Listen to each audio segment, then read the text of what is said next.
Haliyle yani bu pandemi dolayısıyla tarımda da çiftçilerde de bir takım yavaşlamalar oldu. Yani bunu ben normal karşılıyorum. Yani bunu birdenbire atlatmak kolay değil. Yani hepimize düşen görevler en iyi şekilde hem bu hastalığa dikkat ederek hem işimizi yaparak işi yürütmekte fayda vardır. Bizim için en büyük sıkıntımız, en büyük çiftçinin sıkıntısı gelişmiş bütün ülkelerde devlet çiftçiyle beraber tarlaya giriyor. Beraber tarlaya giriyor. Çiftçiyle beraber tarlaya giriyor. Yani giriyor ve çiftçinin bütün zorluklarına göğüs geriyor.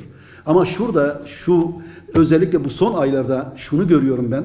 Özellikle dövizler yükseldiği zaman bizim girdilerimiz de yükseliyor. Bakıyorsun dövizler düşüyor. Altın düşüyor, dövizler düşüyor. Gene girdilerimize zam geliyor. Şu anda biz gübreyi geçen seneye göre %100 fazla alıyoruz. İlacı %100 fazla alıyoruz. Diğer bütün girdiler de aynı şekilde. Onun için hükümetimizin, devletimizin buna dikkat etmesi lazım. Tarıma önem vermesi lazım. Tarıma önem verilmeyen bir ülkenin sanayisinin de gelişmesi mümkün değildir. Özellikle bu dönemde devletimizin, hükümetimizin, yetkililerimizin, büyüklerimizin tarıma, çiftçiye çok önem vermesi lazım. Bu girdileri artık emin olun çiftçi artık alamıyor. %100. Yani ben girdilerime bakıyorum. %100 artış olmuşsa benim enflasyonum demek ki %100'dür. Ben enflasyonu böyle görüyorum çiftçi olarak. Onun için devletimizin bizimle beraber tarlaya girmesi lazım. Bizim girdilerimize dikkat etmesi lazım. Zamlarımıza dikkat etmesi lazım. Evet Türkiye global bir dünyanın içindedir. Döviz yükseldiği zaman bizim girdilerimiz de yükseliyor. Ben onu anlıyorum da. Fakat döviz düştüğü zaman girdilerimize gene zam geliyor. Ben bunu anlamış değilim. Hükümetimizin, devletimizin buna çok dikkat etmesi lazım. Çoğu çiftçi 5 ton gübre alacak olan çiftçi bunu 2,5 tona düşürüyor, 3 tona düşürüyor. Dolayısıyla verim de düşüyor.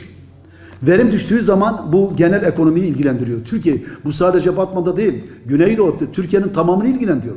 Yani buradaki çiftçi eğer girdileri almakta sıkıntı çekiyorsa Trakya'daki de çekiyor. Ege'deki de çekiyor. İç Anadolu da çekiyor. Çukurova da çekiyor. Bütün çiftçiler aynı sıkıntıyı çekiyor. Yani eğer üretim düşerse bu Türkiye için iyi olmaz. Türkiye için iyi olmaz biliyorsun yani tarım çok önemli. Gıdaya ulaşmak eskisi kolay değil artık. Yani kolay değil. Onun için ben girdilerimdeki zamlara bakıyorum. Eğer %100 artış olmuşsa çiftçinin enflasyonu da bana göre %100'dür. Gelişmiş ülkelerde hükümet çiftçiyle tarlaya giriyor. Çiftçiyle beraber tarlaya giriyor. Girdilerine dikkat ediyor. Efendime söyleyeyim bütün girdilerine dikkat ediyor. Dikkat etmesen çiftçi de şimdi alacağı girdinin yarısını alıyor. Gübrenin yarısını alıp dökecek. İlacın yarısını alıp dökecek. Efendime söyleyeyim mazot da aynı sıkıntı çekiyor. Dolayısıyla bunları yarı yarıya indirdiği zaman verim de düşecektir. Hükümetimizin buna özellikle desteklerin fazlalaşması lazım. Desteklerin desteklenmesi lazım ve fazlalaştırılması lazım. Destekler çok yetersizdir.